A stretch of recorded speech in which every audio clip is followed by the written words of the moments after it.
1, go. The loud buzzer sounded off as I dove into the water. 40 seconds, 41, 42, 43. Time quickly passed by as I was trying to race the clock. Almost there to the finish line. Just a couple more meters to go, I told myself. You're almost there. Keep on going till the end. A lot of people may not know this about me, but when I was younger, I swam competitively. I just loved the way the water felt as my arms glided through and how my legs pushed me forward faster. Swimming taught me a lot of life lessons like working hard and how to keep on going no matter what. But when I was younger, swimming was just about being in the water. I grew up as a military child stationed in Yokosuka, Japan for 10 years. My dad was on active duty in the US Navy and would sometimes go on deployment for many months, with us left back at home. My brother and I, we attended schools on base and were very active kids growing up. My mom enrolled us in so many activities like math clubs, volleyball, swimming, piano lessons, basketball.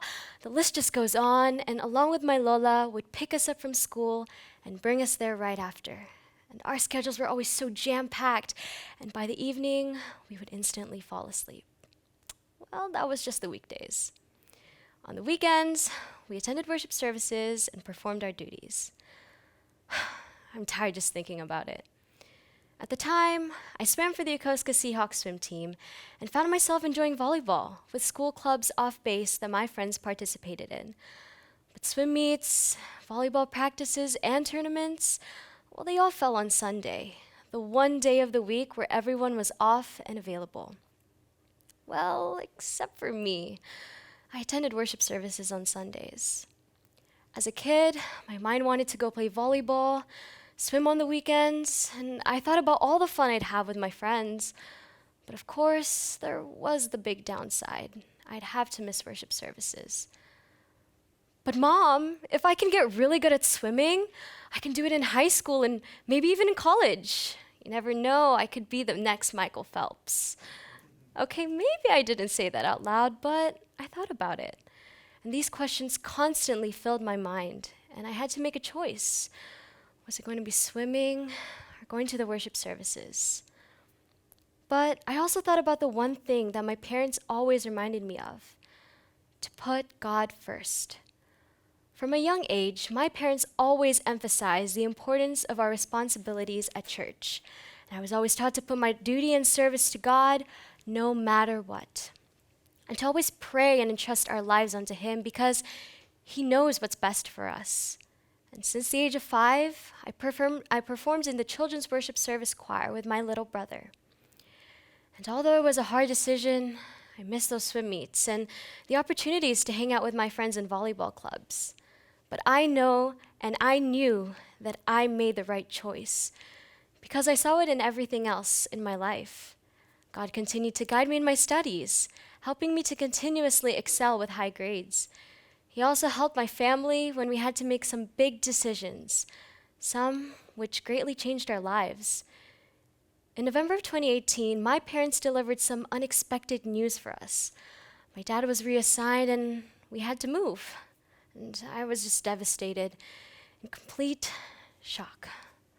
I broke down crying and my whole world was just shattered. Japan was my home. I was scared and I didn't want to go. I'd never moved before, so I didn't know what it was like to be a new student, to even be in a new school. And I just thought, what if I didn't like it there, or what if I couldn't make any new friends? My parents assured me that everything would go well. And why? Because they prayed to God. We held devotional prayers that week every night at 9 p.m., asking God to guide us in our final decisions. And in just a few days, my dad got the call that he had received a job in Virginia. Our prayers were answered, and God was showing us which paths to take. And so, the moving process began. Boxes filled the rooms of our small apartment until everything in it was packed away. The emptiness of our home was what I felt like inside. However, I didn't have to wait long before things started to look up. That first Saturday, we planned to go to the local congregation of Temple Hills. It was my first time attending in a chapel that big, its beautiful presence shined through.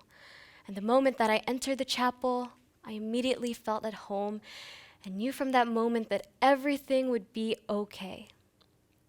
Now, 1 year later, it was my freshman year, and I had finally adjusted to life stateside. I even played on my school's volleyball team and participated in various school activities, such as JROTC. But just when everything felt right, the COVID-19 pandemic struck. Boom. Just like that, life was basically upside down. We had to adjust to learning at home virtually and had to wear a mask outside. And every day we stared at our computer screens, trying our best to actively listen and learn with limited interaction and socialization with our classmates and friends. And this pandemic really tested our faith, especially for the young members of the church. And I've got to admit, it was so tough being so isolated.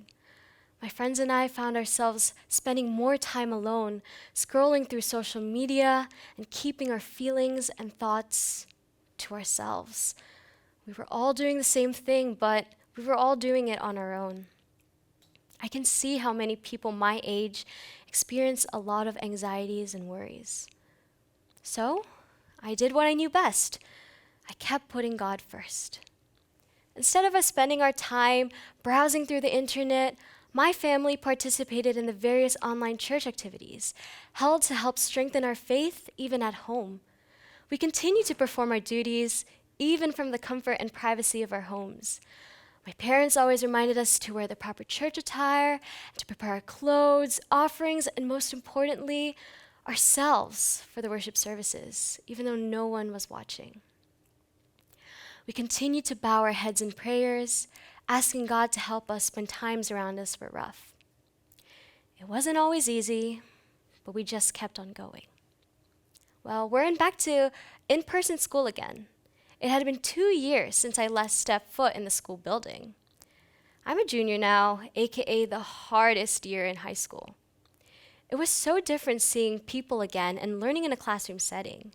And praises be unto our God, we were also able to resume our in-person worship services. I got to perform my duties in the chapel once again. As a junior, I'm currently taking 4 AP classes with homework coming in right and left. And on worship service days, we would travel early and return home very late at night. And sometimes I would end up staying up late hours just to finish my assignments. And some people may wonder why young children like me attend worship services. They might wonder, why not just go home and relax after a long day of school? But to me, worship services is my joy in life. Singing hymns in the choir and performing my duties, the lessons taught during the worship services help me to keep on going. And the lessons taught by the ministers and ministerial workers are God's way of guiding us in this difficult world. The place of worship is like my second home, where I feel at peace and my mind is put at ease. And I know my high school experience will be different from my friends. I won't experience going to football games, parties, and all the fun things everyone talks about in high school. And I won't lie, sometimes I wish I could experience what it's like to be a normal high school student, whatever that means, but I'm always reminded of my swimming days in Japan. You know, choosing God doesn't mean I'm missing out. He's just making me a better life swimmer, and I see it. He's helping me complete the race until the end, to help me win the best prize, one greater than that gold medal, the eternal life in the holy city. God continues to give me high grades and successes in my studies. He continues to bless my family and gives us the life and the strength we need. And I continue to praise his name by performing my duties in the choir and as a CWS organist. And in the next couple of years, I'll be starting my college application process, applying to schools and even scholarships.